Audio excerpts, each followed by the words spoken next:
Passei 15 anos na prisão por sua causa, Sr. Camargo.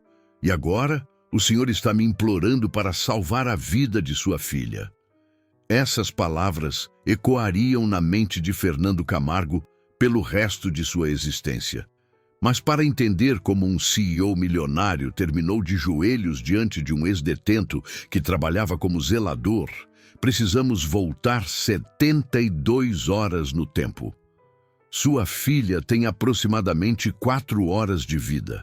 Talvez menos. As palavras do médico pairaram no ar estéril do hospital, como uma sentença de morte irrevogável. Fernando Camargo, CEO da Camargo Empreendimentos e um dos homens mais ricos de São Paulo, estava paralisado no corredor da UTI. Sua filha, Manuela, de apenas 23 anos, jazia inconsciente atrás da divisória de vidro, seu corpo devastado por uma infecção sanguínea rara que estava desligando seus órgãos um a um. Precisamos de um transplante de medula óssea imediato, continuou o cirurgião. Doutor Siqueira, sua voz clínica, mas carregada de urgência. Sem um doador compatível nas próximas horas, não há mais nada que possamos fazer. Fernando havia passado as últimas 48 horas em uma busca desesperada. Cada hospital particular, cada rede médica exclusiva, cada favor que ele podia cobrar de seu círculo de elite. Nada. O tipo sanguíneo raro de Manuela tornava a busca por um doador quase impossível, e o registro nacional estava esgotado. Existe uma possível compatibilidade, disse o doutor Siqueira em voz baixa, olhando para o seu tablet com óbvia hesitação. Mas dadas as suas posições públicas em certos assuntos, não tenho certeza se o senhor aprovará. As mãos de Fernando tremeram enquanto ele agarrava o corrimão frio de metal. Sua mente voltou 3 semanas, quando ele havia discursado na Câmara Municipal, argumentando fervorosamente contra a iniciativa de emprego segunda chance. Ex-presidiários são um risco para a sociedade, ele havia declarado com certeza absoluta. Eles fizeram suas escolhas. Por que cidadãos honestos e trabalhadores deveriam pagar o preço? A mídia local adorou. Fernando Camargo, o milionário que construiu sua fortuna do nada, agora defendendo valores familiares e a proteção da sociedade decente. Sua construtora mantinha uma política rígida, nada de antecedentes criminais, sem exceções, nem mesmo contravenções. Senhor Camargo, a voz do Dr. Siqueira o puxou de volta para o pesadelo presente. A compatibilidade é com um homem de 42 anos chamado Elias Ferreira. Ele trabalha atualmente como zelador no centro comunitário aqui do centro. O registro mostra que ele cumpriu 15 anos por... Eu não me importo com o que ele fez. Fernando interrompeu, a voz falhando. Onde ele está? Tragam-no para cá, agora. O que Fernando não sabia era que Elias Ferreira o observava há anos. Não com admiração, mas com algo muito mais complexo. Uma mistura de ressentimento e um senso de dever estranho e inabalável que nem 15 anos atrás das grades puderam destruir. 20 minutos depois, Elias estava naquele mesmo corredor, ainda vestindo seu uniforme de zelador, um balde de esfregão, abandonado em algum lugar no saguão do hospital. Ele olhou para Fernando através do vidro. Este homem, cujo rosto ele tinha visto incontáveis vezes na TV, sempre falando sobre pessoas como ele, com tanto desprezo e repulsa. O senhor é a compatibilidade, disse Fernando, seu orgulho visivelmente se esfacelando a cada palavra. Minha filha precisa da sua medula óssea. Eu pago o que o senhor quiser. Diga o seu preço. Elias permaneceu em silêncio por um longo momento, seus olhos escuros estudando o pai desesperado à sua frente. A ironia não passou despercebida para nenhum dos dois. Apenas 3 semanas atrás, Fernando havia declarado publicamente que pessoas como Elias não mereciam uma segunda chance na sociedade civilizada. Eu não quero seu dinheiro, Sr. Camargo. Elias finalmente respondeu, sua voz firme e assustadoramente calma. O rosto de Fernando ficou vermelho. Então o quê? Vingança? O senhor quer vê-la morrer por causa do que eu disse? É isso? Foi então que Elias proferiu aquelas palavras que assombrariam Fernando para sempre. Passei 15 anos na prisão por sua causa, Sr. Camargo. E agora, o senhor está me implorando para salvar a vida de sua filha. O corredor pareceu inclinar. Os joelhos de Fernando vacilaram ligeiramente. O que está dizendo? Eu nunca o vi na vida. Será? A expressão de Elias permaneceu indecifrável. Eu farei o procedimento. Mas depois que tudo isso acabar, o senhor e eu vamos ter uma conversa de verdade, sobre o incêndio, sobre 1998, sobre o que realmente aconteceu naquela noite. A equipe médica os levou rapidamente para a preparação. Enquanto Elias era colocado na maca, Fernando ficou paralisado no corredor, sua mente revivendo memórias que ele havia tentado enterrar por 27 anos. Seu telefone vibrou com uma mensagem de um número desconhecido. Ele sabe de tudo, e logo todos saberão também. Se você se sentiu atraído por esta história de preconceito, redenção e revelações chocantes, certifique-se de se inscrever no canal, porque o que você está prestes a descobrir desafiará tudo o que pensava saber sobre justiça e segundas chances. Fernando havia passado toda a sua vida adulta construindo uma identidade em torno de uma crença. Algumas pessoas estavam simplesmente além da redenção. Convenientemente, ele nunca se incluiu nessa categoria. Enquanto a equipe cirúrgica levava Elias em direção à sala de operação, Fernando andava de um lado para o outro no corredor como um animal encurralado. A frase continuava em loop em sua cabeça. Passei 15 anos na prisão por sua causa. Não era apenas uma acusação. Parecia um fato. O Dr. Siqueira se aproximou com um prontuário. Vamos extrair a medula e começar o transplante imediatamente. É arriscado, mas é a única chance dela. Façam o que for preciso, Fernando murmurou. Apenas mantenham ele vivo também. O médico franziu a testa. O doador, a maioria das pessoas não pergunta... Eu disse para mantê-lo vivo, Fernando repetiu, mais rispidamente do que pretendia. Ele não estava sendo generoso. Estava apavorado. Se Elias morresse, seus segredos poderiam morrer com ele. Ou pior, parte da verdade poderia escapar sem que ele tivesse a chance de controlá-la. Enquanto Manuela e Elias estavam na cirurgia, Fernando se recolheu para a sala de espera privada, longe do resto das famílias. O silêncio apenas aumentava o barulho dentro de sua cabeça. O incêndio. Ele havia passado 27 anos garantindo que essas palavras nunca aparecessem na mesma frase pública. Naquela época, ele não era Sr. Camargo, respeitado milionário. Ele era apenas Nando, um gerente de obra imprudente em um projeto mal fiscalizado em um bairro pobre na zona leste de São Paulo. A empresa, ainda em seu início, havia cortado custos com materiais, com segurança, com tudo que não gerava lucro imediato. E numa noite de inverno, um galpão improvisado, cheio de inflamáveis e com fiação irregular, virou uma armadilha. O incêndio começou por volta das 2 da manhã. Oficialmente, foi vandalismo. Um jovem do bairro, com ficha já suja por pequenos delitos, foi preso 10 dias depois.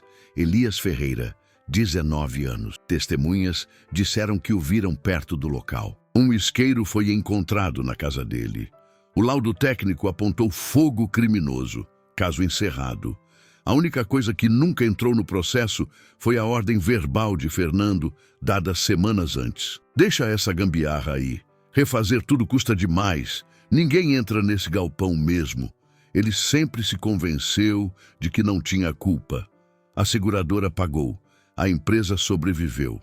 Elias sumiu no sistema penitenciário. E agora ele estava ali, na sala ao lado, doando medula para salvar a filha do homem que permitiu que carregasse sozinho um crime que ele próprio ajudou a causar. A porta da sala de espera se abriu com força. Uma mulher entrou, ofegante, com um crachá de funcionária do hospital.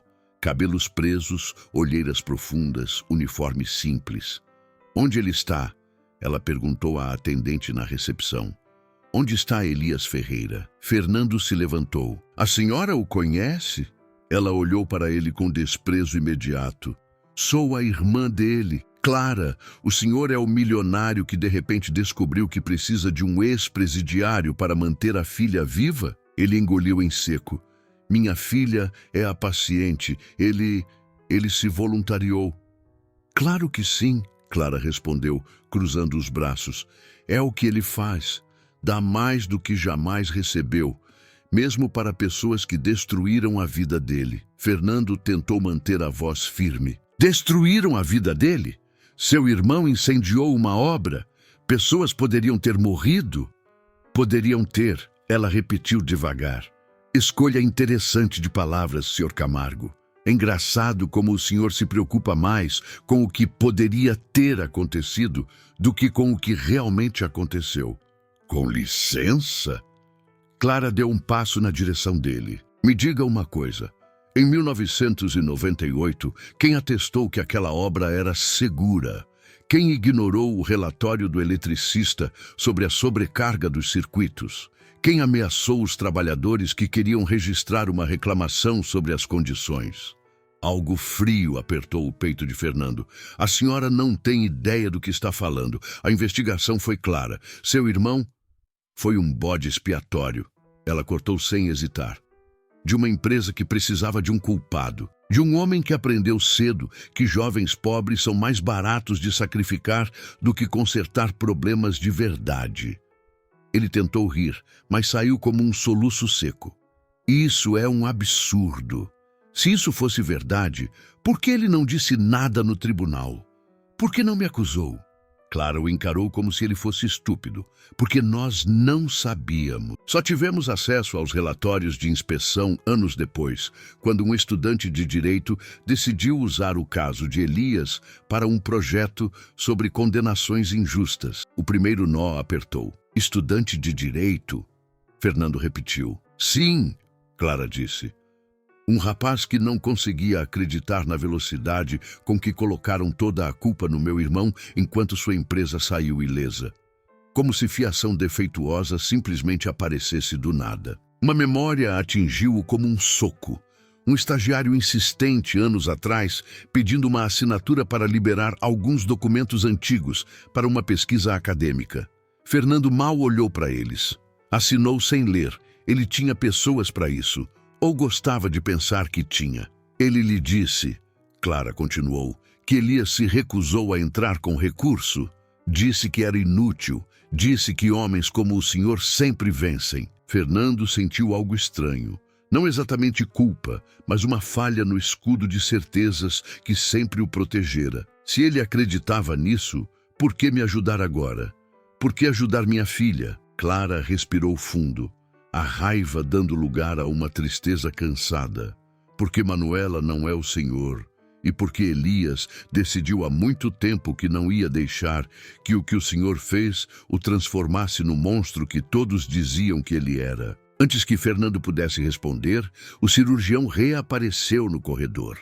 Iniciamos o transplante, Dr. Siqueira informou. Até agora, tudo está correndo como planejado, mas as próximas 24 horas serão críticas. Elias está bem? Clara perguntou rapidamente. Ele está estável, o médico respondeu. Vamos mantê-lo em observação após o procedimento. Ele insistiu em algo, no entanto. Fernando arregalou os olhos. No quê?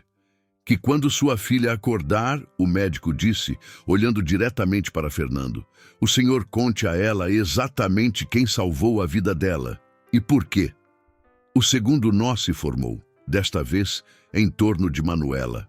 Clara soltou uma risada sem humor. Ele sempre foi decente demais para o próprio bem. Fernando sentou-se devagar, como se o chão tivesse ficado instável. Pela primeira vez em anos, a imagem que ele havia construído de si mesmo, feito por si próprio, justo, protetor da sociedade, pareceu ridícula. Porque agora o homem que ele passou décadas demonizando não apenas salvou sua filha, mas estava sutilmente o forçando em direção a uma verdade que ele evitou por 27 anos. E o que Fernando ainda não sabia era que Elias não estava apenas buscando justiça para si mesmo. Ele guardava outra informação, muito mais explosiva.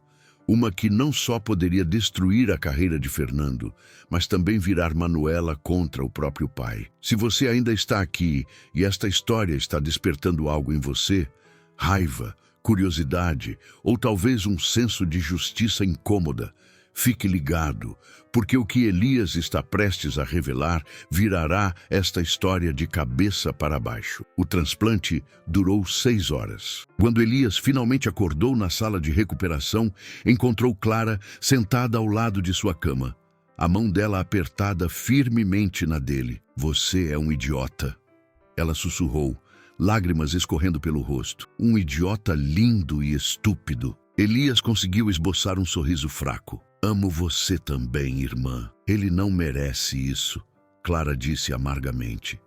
"Depois de tudo que ele tirou de você." "Não é sobre ele", Elias interrompeu gentilmente. "É sobre ela. Manuela não escolheu o pai dela, assim como eu não escolhi o meu." O que Clara não sabia, o que ninguém sabia ainda, era que Elias estava se preparando para este momento há 3 anos. Tudo começou com um telefonema em 2022. Um paralegal chamado Tiago Costa, trabalhando para uma ONG que investigava condenações injustas, havia tropeçado no caso de Elias enquanto pesquisava a corrupção na indústria da construção nos anos 90. "Senhor Ferreira", Tiago havia dito durante o primeiro encontro, "eu já vi muitas condenações questionáveis, mas a sua é diferente. A evidência contra o senhor era circunstancial, na melhor das hipóteses. A cronologia não faz sentido, e a empresa dona daquela obra, Camargo Empreendimentos. Eles tiveram 3 autuações por segurança naquele ano, todas abafadas." Elias havia escutado em silêncio, seu rosto indecifrável. "Acho que podemos conseguir a sua exoneração." Tiago continuou animado. "Temos os relatórios de inspeção originais agora. O sistema elétrico era um desastre esperando para acontecer. Isso não foi incêndio criminoso, foi negligência. Negligência criminosa." Mas Elias não queria a exoneração. "Ainda não. O que eu quero", ele disse lentamente, "é tudo o que vocês puderem encontrar sobre Fernando Camargo. Cada documento, cada relatório, cada pedaço de papel com o nome dele de 1995 a 2000. Tiago parecia confuso. "Por quê?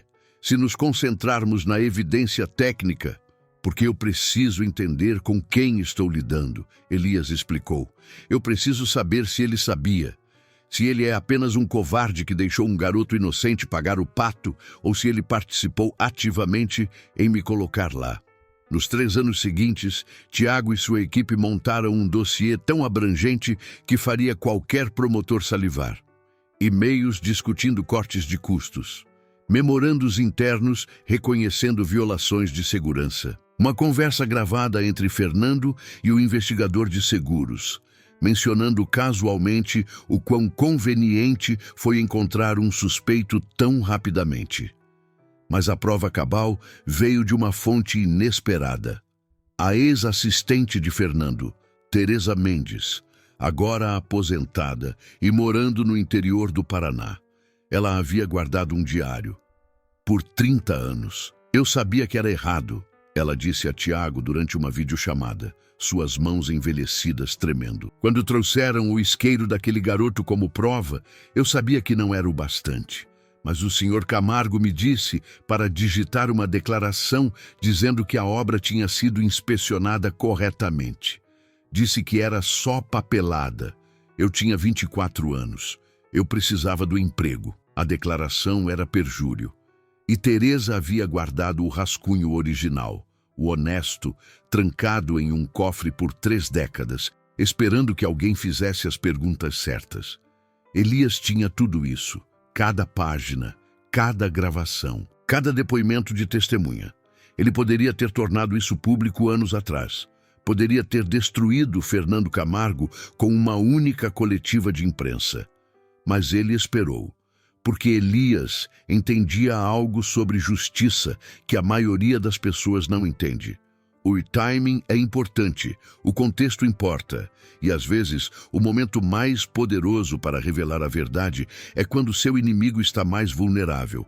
Não para machucá-lo, mas para forçá-lo a finalmente se enxergar claramente. 3 dias após o transplante, Manuela acordou. Fernando estava ao lado da cama dela instantaneamente, segurando sua mão como se fosse uma tábua de salvação. Minha filha, você está bem. Você vai ficar bem. A voz de Manuela era apenas um sussurro. O que aconteceu? Você teve uma infecção no sangue, Fernando explicou, tentando manter a voz firme. Encontramos um doador. Um transplante de medula óssea. Você ficou apagada por quase 1 semana. Quem? Manuela perguntou, seus olhos lutando para focar. Fernando hesitou. As palavras do médico ecoaram em sua mente. Conte a ela exatamente quem salvou a vida dela e por quê. O nome dele é Elias Ferreira, Fernando disse com cautela. Manuela franziu a testa ligeiramente. Eu não o conheço. Não, Fernando admitiu. Você não conhece. Ele trabalha como zelador no centro comunitário do centro. Um estranho salvou minha vida? Os olhos de Manuela se encheram de lágrimas. Eu preciso agradecê-lo. Manuela, há mais coisas que você deveria saber. Mas antes que Fernando pudesse continuar, uma enfermeira entrou com uma cadeira de rodas. O senhor Ferreira perguntou se poderia ver a paciente se ela estiver se sentindo disposta. Manuela acenou imediatamente. Sim, por favor. Elias entrou na sala lentamente, ainda se movendo com cautela devido ao procedimento. Quando Manuela o viu, este homem de rosto gentil, cabelo grisalho e olhos bondosos, ela começou a chorar. Eu não sei como te agradecer, ela disse. Você salvou minha vida. Elias sorriu suavemente. De nada, Manuela. Fico feliz que você esteja bem. Fernando observou essa troca com pavor crescente. Ele podia ver Manuela desenvolvendo admiração por este homem, este ex-detento que ele havia chamado publicamente de risco para a sociedade semanas atrás. Posso te perguntar uma coisa? Manuela disse a Elias. Por que você fez isso? Por uma completa estranha? Elias olhou para Fernando, depois de volta para Manuela. Porque todo mundo merece uma segunda chance na vida, mesmo pessoas cujos pais não acreditam em segundas chances. A sala ficou em silêncio. Manuela parecia confusa. O que isso significa? Seu pai e eu temos um histórico, Elias disse calmamente. Mas isso é entre ele e eu. O que importa é que você está aqui e vai se recuperar. Depois que Elias saiu, Manuela se virou para o pai com interrogações nos olhos. Que histórico? Pai, do que ele estava falando? Fernando sentiu as paredes se fechando. É complicado, querida. Apenas descanse por enquanto. Mas Manuela sempre foi mais esperta do que ele imaginava. Naquela noite, depois que Fernando deixou o hospital, ela fez o que qualquer jovem de 23 anos faria. Ela buscou o nome de Elias Ferreira em seu celular. O primeiro resultado foi uma notícia de 1998. Adolescente local condenado a 15 anos por incêndio criminoso em obra. O segundo foi o discurso recente de seu pai na Câmara Municipal. Ex-presidiários são um risco para a sociedade. O terceiro foi um post de blog de uma organização de reforma da justiça criminal, apresentando o caso de Elias como um exemplo de possível condenação injusta, com evidências detalhadas sugerindo que o fogo foi causado por fiação defeituosa aprovada pela Camargo Empreendimentos. Manuela leu até às 3 da manhã, seu coração batendo mais forte a cada parágrafo. Pela manhã, ela havia tomado uma decisão. Ela ligou diretamente para Tiago Costa. Eu sou Manuela Camargo, ela disse quando ele atendeu. Acredito que vocês estão investigando meu pai e acho que precisamos conversar. O terceiro nó se encaixou, porque Elias não estava apenas se preparando para confrontar Fernando. Ele estava esperando pela única pessoa cuja voz Fernando não poderia ignorar, manipular ou descartar, sua própria filha. E agora Manuela, a pessoa que Fernando mais amava no mundo, estava prestes a se tornar o instrumento de seu acerto de contas. O que Fernando ainda não sabia era que Manuela tinha seus próprios motivos para querer a verdade. Motivos que remontavam a uma conversa que ela havia escutado quando tinha 15 anos. Um telefonema onde seu pai discutia friamente sobre gerenciar a percepção em torno da reclamação de outro funcionário. Ela nunca tinha esquecido o tom em sua voz, a frieza, a ausência de remorso. Elias havia lhe dado mais do que medula óssea. Ele havia lhe dado permissão para parar de fingir que não via quem seu pai realmente era. 2 semanas após o transplante, Fernando recebeu uma mensagem que fez suas mãos tremerem. Reunião de família. Meu apartamento, amanhã às 18 horas. Não se atrase. Manuela. Ela estava distante desde que saiu do hospital. Educada, mas fria. Fernando havia se convencido de que ela só precisava de tempo para se recuperar. Ele estava errado. Quando chegou ao apartamento de Manuela, ele a encontrou sentada à mesa de jantar com outras 3 pessoas. Elias Ferreira, Tiago Costa e uma mulher que ele não reconheceu, segurando uma pasta de couro. "O que é isso?" Fernando exigiu, embora sua voz não tivesse a autoridade de sempre. "Sente-se, pai", Manuela disse calmamente. Havia algo diferente em seus olhos, uma dureza que ele nunca tinha visto. Fernando permaneceu em pé. "Manuela, seja o que for que este homem tenha lhe contado..." "Elias não me contou nada", ela interrompeu. "Eu descobri sozinha. Sente-se." Ele obedeceu. Tiago Costa abriu seu laptop e o virou na direção de Fernando. "Senhor Camargo, meu nome é Tiago Costa. Sou paralegal do projeto Condenações Injustas. Nos últimos 3 anos, investigamos o caso de incêndio de 1998 que enviou Elias Ferreira à prisão por 15 anos. Esse caso foi encerrado décadas atrás", Fernando disse, mas sua voz vacilou. "Encerrado sim, justo não." Tiago clicou em uma série de documentos. Estes são os relatórios originais de inspeção elétrica de sua obra, arquivados 2 meses antes do incêndio. Eles detalham violações críticas de segurança, circuitos sobrecarregados, fiação exposta, aterramento inadequado. O inspetor recomendou o fechamento imediato até que os reparos fossem concluídos. O rosto de Fernando perdeu a cor. "Isto", Tiago continuou mostrando o outro documento, "é a sua assinatura, aprovando a continuidade das operações, apesar dessas violações. O senhor era o gerente da obra. Tinha autoridade para fechar. O senhor escolheu não fazê-lo." "Isso não prova." "Isto prova." Tiago reproduziu um arquivo de áudio. A própria voz de Fernando encheu a sala, mais jovem, mas inconfundível, falando com alguém ao telefone. "Olha, não podemos nos dar ao luxo de fechar para reparos agora. O eletricista está paranoico. Nada vai acontecer. E se acontecer, temos seguro. Apenas certifique-se de que a papelada diga que estava tudo em ordem." Fernando sentiu-se enjoado. "Onde vocês conseguiram isso?" "Teresa Mendes", disse a mulher com a pasta falando pela primeira vez. "Eu sou a doutora Vanessa Luz, advogada. A senhora Mendes guardou gravações de conversas sensíveis como seguro. Quando soube desta investigação, ela se apresentou. Ela está preparada para testemunhar que o senhor a instruiu a falsificar os registros de inspeção." A voz de Manuela cortou a sala como gelo. "O senhor sabia que a obra era perigosa. Sabia que alguém poderia se machucar. E quando ela finalmente pegou fogo, pelo exato problema elétrico que o inspetor avisou, o senhor deixou um garoto de 19 anos levar a culpa. Manuela, você não entende como é complicado. Não ouse." A voz dela falhou ligeiramente. "Não se atreva a me dizer que eu não entendo. Elias passou 15 anos na prisão. 15 anos, enquanto o senhor construía um império em cima da vida destruída dele."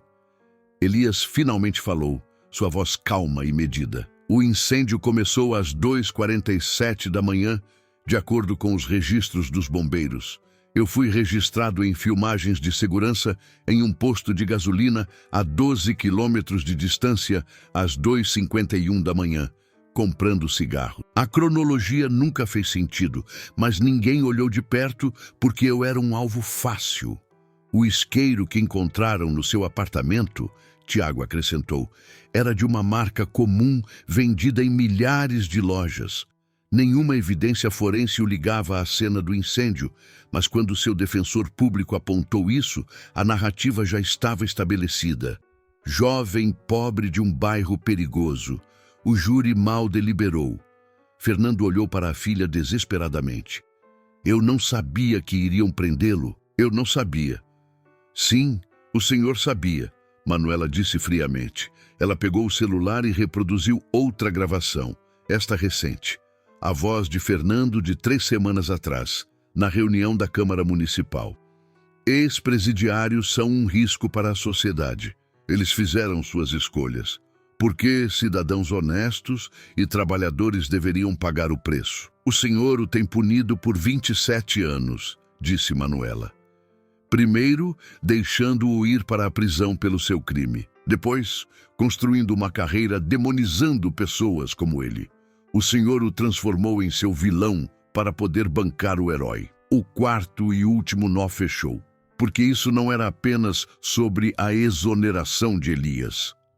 Era sobre Manuela forçar seu pai a encarar o monstro em que ele havia se tornado. Fernando desabou em sua cadeira. O que vocês querem? Dinheiro? Eu pago o que for. Eu não quero seu dinheiro. Elias disse firmemente. Nunca quis. Então, o quê? Elias se inclinou para a frente. Eu quero que o senhor conte a verdade, publicamente. Uma coletiva de imprensa onde admita o que fez. Onde explique como um adolescente inocente cumpriu 15 anos porque o senhor era ganancioso demais para consertar uma fiação defeituosa. Isso vai me destruir, Fernando sussurrou. Sim, Elias concordou. Vai. Sua empresa enfrentará processos, sua reputação será estilhaçada. O senhor pode até enfrentar acusações criminais por obstrução de justiça e perjúrio. Então por quê? Fernando parecia genuinamente confuso. Por que salvar Manuela? Por que me dar sua medula óssea se o senhor ia me destruir de qualquer maneira? Pela primeira vez, a calma fachada de Elias rachou ligeiramente. Porque eu não sou o senhor, Fernando. Quando tive o poder de deixar alguém morrer, eu escolhi diferente. Essa é a diferença entre nós. Manuela falou novamente, e desta vez sua voz era puro aço. O senhor tem 48 horas para agendar essa coletiva de imprensa. Se não o fizer, nós liberaremos tudo para a mídia, juntamente com minha declaração, explicando como o homem que o senhor chamou de risco para a sociedade é a única razão pela qual sua filha ainda está viva. Fernando olhou para Manuela com devastação. Você faria isso com seu próprio pai? O senhor fez pior com um garoto inocente. Ela respondeu sem hesitar. Pelo menos estou lhe dando a chance de fazer a coisa certa. Elias nunca teve essa chance. A revelação que quebrou Fernando completamente veio a seguir. Vanessa Luz abriu sua pasta e deslizou um documento pela mesa. Esta é uma ação civil, ela explicou. Protocolada em nome de Elias Ferreira contra a Camargo Empreendimentos e o senhor pessoalmente. Estamos buscando indenização por prisão injusta, salários perdidos, dano emocional e danos punitivos. Estimamos algo em torno de 40 milhões de reais. O rosto de Fernando ficou branco. Eu não tenho tanto dinheiro. Então o senhor perderá a empresa, Manuela disse categoricamente. Talvez isso seja justiça. Tudo o que o senhor construiu sobre a vida destruída de Elias, devolvido a ele. Mas a reviravolta final, aquela que Fernando nunca viu chegando, foi o que Manuela disse em seguida. Eu já entrei em contato com o Conselho de Administração da Camargo Empreendimentos, ela anunciou. Como acionista de 30%, graças ao fundo de confiança que o senhor criou para mim, eu convoquei uma votação de emergência para removê-lo como CEO, pendente do resultado desta investigação. Fernando encarou a filha em choque. Você está pegando minha empresa? Não, Manuela corrigiu. Estou pegando a empresa que o senhor roubou. Há uma diferença. Elias assistiu em silêncio enquanto Fernando Camargo, o homem que passou 27 anos convencido de sua própria retidão, finalmente desmoronava sob o peso das consequências que ele passou décadas evitando. Eu farei a coletiva de imprensa, Fernando sussurrou finalmente quebrado. Bom, Elias disse, levantando-se lentamente. Porque, ao contrário do senhor, eu realmente acredito que as pessoas podem mudar, mesmo pessoas que não merecem. Enquanto Fernando deixava o apartamento, seu império, sua reputação e seu relacionamento com a filha, tudo em ruínas, ele finalmente entendeu o que Elias sabia o tempo todo. A justiça mais cruel não é a vingança, é ser forçado a se enxergar claramente pela primeira vez e perceber que você tem sido o vilão na história de outra pessoa o tempo todo. A coletiva de imprensa foi agendada para segunda-feira de manhã e Fernando Camargo, que havia passado 27 anos construindo uma fortaleza de mentiras, estava prestes a assistir a tudo desmoronar. Não por incêndio criminoso, mas pelo poder simples e devastador da verdade. A coletiva de imprensa ocorreu em uma manhã fria de segunda-feira em novembro, exatamente 27 anos e 2 meses depois que Elias Ferreira foi condenado à prisão por um crime que não cometeu. Fernando Camargo ficou atrás de um púlpito lotado de microfones, seu terno caro, não conseguindo esconder o quão menor ele parecia. Manuela sentou-se na primeira fila, seu rosto indecifrável. Elias permaneceu nos fundos, recusando o centro das atenções até mesmo agora. Meu nome é Fernando Camargo, ele começou, a voz tremendo. E estou aqui para lhes contar a verdade sobre algo que eu deveria ter admitido 27 anos atrás. Por 30 minutos, ele confessou tudo. As violações de segurança que ignorou, os relatórios de inspeção que enterrou, o sistema elétrico que sabia ser perigoso, mas se recusou a consertar porque custaria muito. E, finalmente, o momento em que soube que um adolescente havia sido preso por incêndio criminoso. E não disse nada. Elias Ferreira passou 15 anos na prisão, Fernando disse, lágrimas escorrendo pelo rosto. 15 anos por um incêndio que foi causado pela minha negligência e ganância. Eu o deixei pagar o pato porque era mais fácil do que aceitar a responsabilidade. Eu construí toda a minha carreira enquanto ele perdia tudo. E 3 semanas atrás, esse mesmo homem salvou a vida da minha filha sem hesitar. A sala irrompeu em perguntas de repórteres, mas Fernando levantou a mão. Estou renunciando ao cargo de CEO da Camargo Empreendimentos com efeito imediato. Estou entregando toda a documentação relacionada a este caso ao Ministério Público. E estou preparado para enfrentar quaisquer acusações criminais que possam resultar das minhas ações. Ele fez uma pausa, olhando diretamente para Elias. Não posso lhe devolver os anos que roubei. Não posso desfazer o dano. Mas posso finalmente contar a verdade. E posso passar o tempo que me resta, tentando me tornar o tipo de pessoa que mereça a misericórdia que o Senhor me demonstrou. O desdobramento legal foi rápido e brutal. O Ministério Público reabriu o caso em 48 horas. A condenação de Elias foi anulada e ele foi formalmente exonerado. Fernando foi acusado de obstrução de justiça, perjúrio e conspiração para cometer fraude. A ação civil foi resolvida por 35 milhões de reais, quase todo o patrimônio de Fernando. A Camargo Empreendimentos, sob nova liderança e com Manuela como a maior acionista, passou por uma transformação completa. A empresa criou um programa de emprego de segunda chance especificamente para indivíduos com antecedentes criminais. Elias Ferreira recebeu uma oferta para um cargo no Conselho de Administração. Ele aceitou, mas a mudança mais profunda aconteceu no relacionamento entre pai e filha. Manuela visitou Fernando uma vez durante sua prisão domiciliar pré-julgamento. Eles se sentaram em sua mansão agora semi-vazia, cercados pelos restos de uma vida construída sobre mentiras. Eu não sei se consigo te perdoar, Manuela disse calmamente. Ainda não. Talvez nunca. Eu entendo, Fernando respondeu, sua voz oca. Mas eu preciso que você entenda uma coisa, ela continuou. Elias salvou minha vida, e ao fazer isso, ele me deu uma escolha que você nunca permitiu a ele. A escolha de decidir que tipo de pessoa eu quero ser. Eu estou escolhendo diferente de você. Fernando assentiu, incapaz de falar.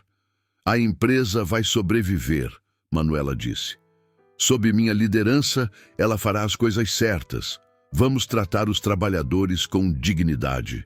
Vamos priorizar a segurança em detrimento do lucro. Seremos o que você fingiu ser. 6 meses depois, Fernando se declarou culpado de todas as acusações. Ele recebeu uma sentença de 3 anos, uma fração do que Elias havia cumprido, mas o suficiente para finalmente entender o que havia feito. No seu primeiro dia na prisão, Fernando encontrou um jovem que o lembrou dolorosamente de Elias aos 19 anos. O garoto estava apavorado, claramente perdido, enfrentando pena por algo que Fernando suspeitava que ele poderia não ter feito de fato. Pela primeira vez em sua vida, Fernando Camargo se manifestou por alguém além de si mesmo. Enquanto isso, a vida de Elias se transformou de maneiras que ele nunca imaginou. Com o dinheiro do acordo, ele abriu um centro comunitário no bairro onde cresceu, o mesmo bairro que foi afetado pelo incêndio na obra.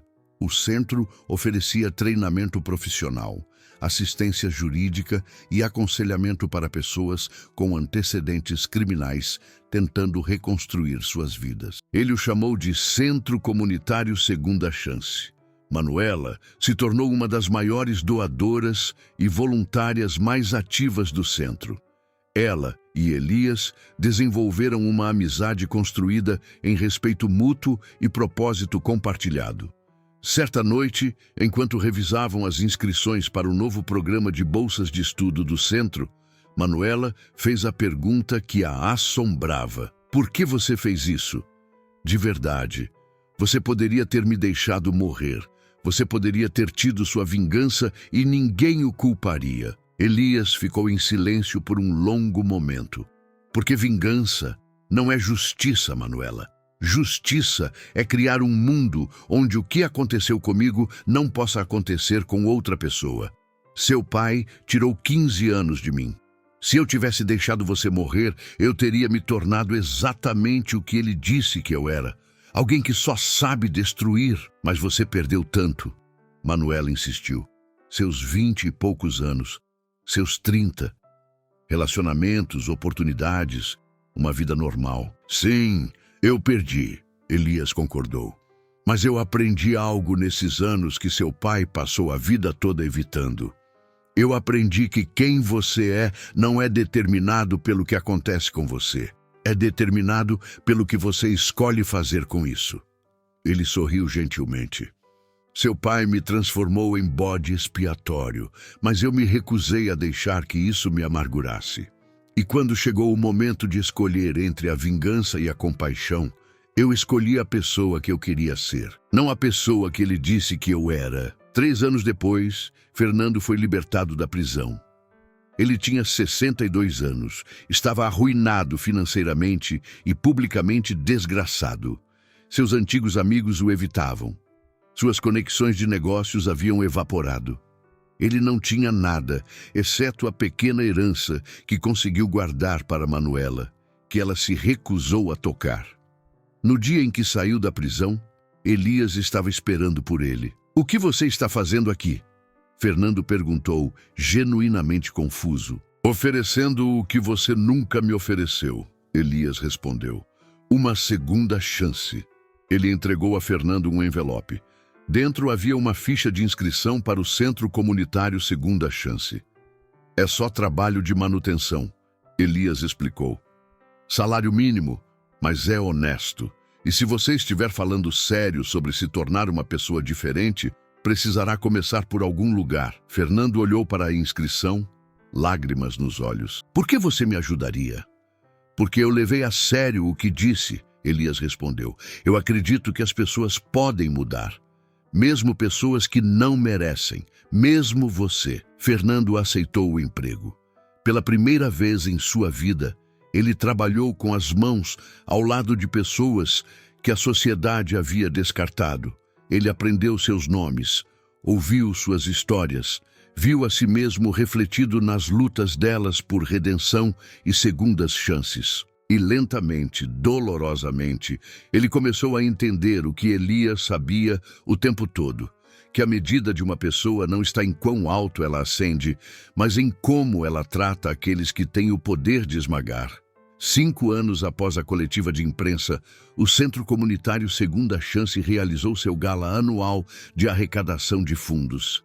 Elias subiu ao palco, cercado por centenas de pessoas cujas vidas haviam sido transformadas pelos programas que ele construiu. Na plateia estava Manuela, agora CEO de uma das construtoras mais éticas do país. Ao lado dela estava seu pai, Fernando, que agora gerenciava o departamento de manutenção do centro e dava uma aula semanal sobre práticas de negócios éticas, usando seus próprios fracassos como contos de advertência. Quando Elias terminou seu discurso, Fernando se aproximou dele em voz baixa. Eu nunca serei capaz de consertar, Fernando disse, mas eu quero que você saiba, eu estou tentando. Elias assentiu. Eu sei, e isso é o suficiente. Porque a justiça, Elias havia aprendido, não se trata de fazer as pessoas pagarem para sempre. Trata-se de criar espaço para a verdade, a responsabilidade e a possibilidade, por mais remota que seja, de que até mesmo o pior entre nós possa escolher se tornar melhor. Fernando Camargo passou 27 anos odiando ex-presidiários, convencido de que estavam além da redenção. Foi preciso um ex-presidiário para salvar a vida de sua filha e uma segunda chance na sua própria para finalmente entender. A redenção não é dada, é conquistada. Uma escolha honesta de cada vez. E às vezes, o maior ato de justiça é mostrar misericórdia àqueles que não lhe mostraram nenhuma. Não porque eles mereçam, mas porque você se recusa a deixar que a crueldade deles defina quem você se torna. Se esta história tocou você, desafiou você ou o fez pensar diferente sobre justiça e segundas chances, inscreva-se no canal, porque as transformações mais poderosas não acontecem em tribunais ou salas de reunião. Elas acontecem nos momentos de quietude, quando escolhemos a compaixão em vez da crueldade, a verdade em vez do conforto, e o trabalho árduo de se tornar melhor em vez do caminho fácil de permanecer quebrado. A melhor vingança não é destruir aqueles que o feriram. É construir algo tão significativo, tão transformador, que o ódio deles se torna irrelevante e a redenção deles, se vier, se torna possível.